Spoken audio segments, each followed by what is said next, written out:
نے جہنم میں زیادہ عورتوں کو دیکھا. ایک خاتون نے پوچھا اس کی وجہ کیا ہے؟ تو فرمایا دو وجہ ہے. تکفرن العشین وتلعن، شوہروں کو بہت زیادہ ناشکری کرتی ہے. شوہر بیچارہ جتنا بھی کما کر لا کر دے دے گا، اگر ایک مرتبہ ناراض ہو جائے گی صاف کہہ دے گی آپ نے کچھ ہم کو دیا ہی نہیں. اس کے اندر ناشکری کا مادہ بہت زیادہ ہے. من لم یشکر الناس لم یشکر اللہ، جو لوگوں کا شکریہ ادا نہیں کرے گا وہ اللہ کا کیا شکریہ ادا کرے گا؟ جو سامنے نظر آ رہا ہے اس کو شکریہ ادا نہیں کر رہا ہے، بیچارہ اپنے پیٹ کو کاٹ کر کے، مشقت برداشت کر کے، دھوپ اور ٹھنڈی کسی کو کچھ سمجھ نہ کر کے اپنے بال بچوں کی خاطر وہ کما کر لا کر دیتا ہے، لیکن اس کی عورت اس کی ناشکری کرتی ہے، اس کا دل توڑتی ہے، زبان کیچی کی طرح چلاتی ہے. تکفرن العشیر، شوہروں کی ناشکری کرتی ہے، وتلعن، اور بہت زیادہ لعن طعن کرتی ہے. گالی گلوچ کا مادہ اس کے اندر بہت زیادہ ہے. اس بنیاد پر اسے جہنم میں عورتوں کو زیادہ ڈالا جائے گا. اس کا مطلب یہ نہیں کہ شوہر نے یہ کام کرنے لگ جائے. یہی کام اگر شوہر بیوی کے ساتھ کرتا ہے، مار پیٹ کرتا ہے، گالی گلوچ کرتا ہے، برا برتاؤ کرتا ہے، تو جس طرح عورتوں کو سزا دی جا رہی ہے مردوں کو بھی وہی سزا ملے گی جو عورتوں کو مل رہی ہے.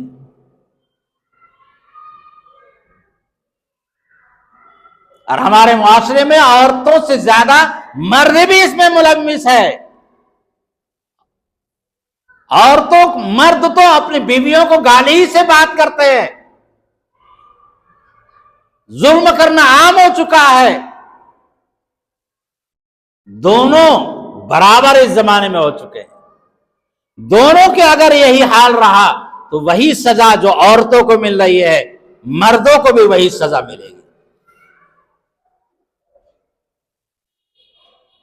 تیسری عورت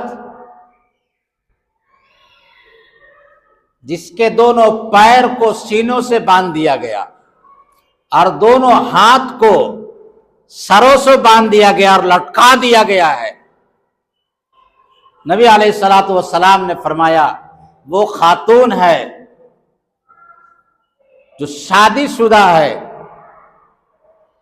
اس کے باوجود وہ غیر محرموں سے تعلقات رکھتی ہے، ناجائز تعلق قائم کرتی ہے، دوسرے مردوں سے شناسائی کرتی ہے، اس سے خواہشات کی تکمیل کرتی ہے.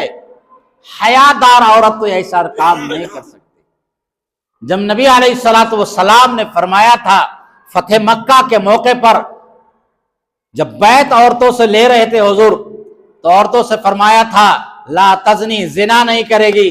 تو حضرت ہندہ رضی اللہ تعالیٰ عنہ جو اسی موقع پہ ایمان لائی تھی، انہوں نے فرمایا تھا یا رسول اللہ، حیادار خاتون تو ایسا کوئی کام نہیں کر سکتی، شریف خاتون تو یہ کام نہیں کر سکتی، خاندانی خاتون تو یہ کام نہیں کر سکتی.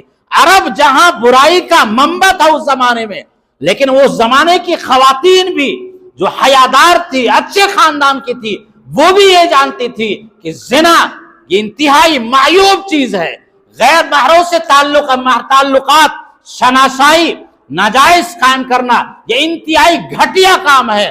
قرآن نے کہا لا تقربوا الزنا انہ کان فاحشہ وساء سبیلا، زنا کے قریب بھی مت جاؤ. زنا تو کرنا دور کی بات ہے، زنا کے قریب بھی مت جاؤ. انہ کان فاحشہ، زنا انتہائی خراب چیز ہے. وساء سبیلا، اور زنا بہت ہی برا راستہ ہے. پاکیزہ حلال عورتیں آپ کے پاس موجود ہے، اس سے اپنے خواہشات کی تکمیل کیجیے. پاکیزہ شوہر موجود ہے، اپنے شوہر سے خواہشات کی تکمیل کیجیے. لیکن دنیا کی چند روزہ ہوس کے لیے یہ اپنے عزت کو بیچنا، اپنے عزت کو نیلام کرنا، اپنے خواہشات کی تسکین کے لیے غیر محرموں سے تعلقات قائم کرنا، یہ روزمرہ واقعات پیش آ رہے ہیں کہ بال بچے دار عورتیں غیر محرموں سے تعلقات کرنے کی بنا پر اپنے بچوں کو چھوڑ کے بھاگ جا رہی ہے. اس طرح کے واقعات ہمارے معاشرے میں پیش آ رہے ہیں. لا تقربوا الزنا انہ کان فاحشہ وساء سبیلا، زنا کے قریب بھی مت جاؤ، انتہائی برا عمل ہے، انتہائی برا راستہ ہے.